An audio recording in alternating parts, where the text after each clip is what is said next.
नमस्कार मंडळी. तर आज मी बनवणार आहे झिंग्याचं कालवण. हे बघा असा झिंगा असतो.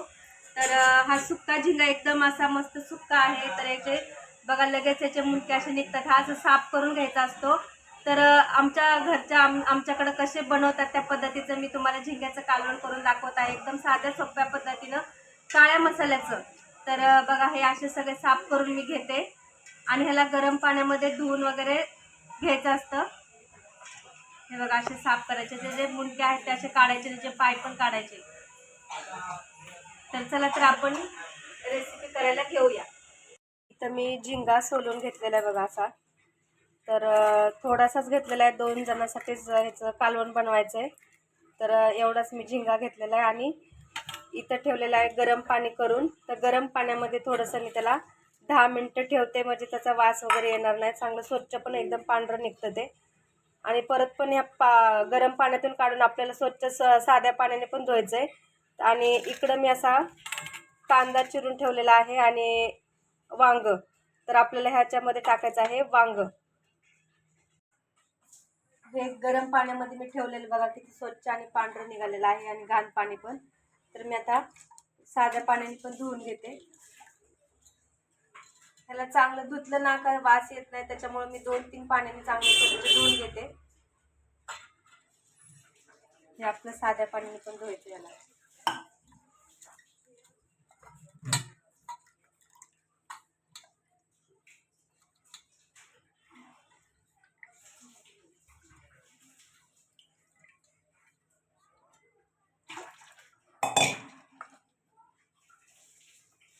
हे बघा मी 2-3 पाण्याने चांगलं स्वच्छ धुतलेलं आहे. तर एकदम मस्त कसा पांढरा शुभ्र निघालेला आहे. तर आता कढई मी ठेवलेली आहे इकडं तापायला.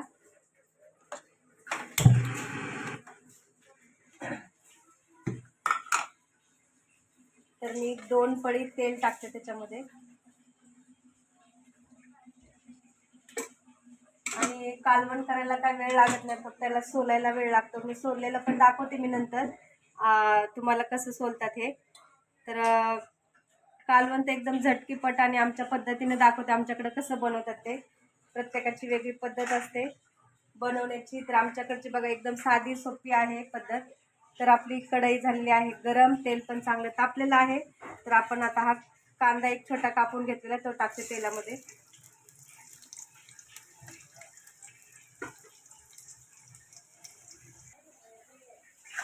कांदा बघा आपला चांगला लाल झालेला आहे.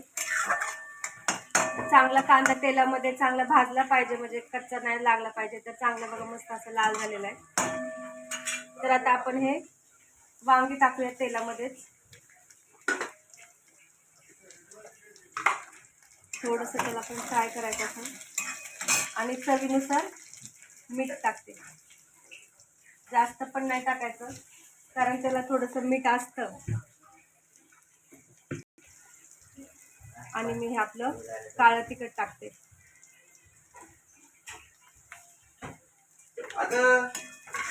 फक्त आपल्याला काळं तिखटच टाकलेलं आहे, दुसरं बाकी काय टाकलेलं नाही आहे. कांदा वगैरे कांदा आणि ते आपण तेलामध्ये आता हे झिंगा टाकू.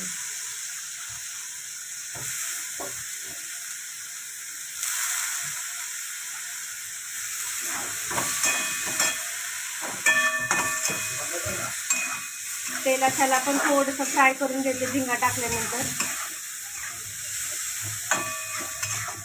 आणि थोडंसं आपल्याला पाणी टाकायचं आहे. आपलं कालवण तयार झालेलं आहे. आता थोडंसं 10 मिनिटं त्याला शिजू देऊया. कालवणाला चांगली उकळी आलेली आहे. तर थोडा मी कमी गॅस करते ना, आणखी थोडंसं त्याला शिजू देते. इथं आपलं झिंग्याचं कालवण तयार झालेलं आहे. तर आता मी गॅस बंद करते. इथं मी आता एका डिशमध्ये काढून घेते आपलं कालवण. मस्त गरम गरम तर चांगलं झालेलं आहे. कोणाकोणाला आवडतं. तर प्रत्येक वेळेस व्हिडिओमध्ये दाखवलं की तुमची कमेंट असते की कशी रेसिपी दाखवा आम्हाला पण, आम्ही पण करू. तर आज मी बनवून दाखवलेली आहे बघा याची रेसिपी. तर नक्की सगळ्यांनी बघा. आणि चपाती घेतलेली आहे, टिफिनसाठी बनवलेलं आहे, त्याच्यामुळे मी त्याच्यासोबत चपाती घेतलेली, ज्वारीच्या भाकरीसोबत पण खूप छान लागतं. असं माझं कालवण झिंग्याचं तयार झालेलं आहे. कोणाकोणाला आवडलं त्यांनी नक्की कमेंट करून सांगा.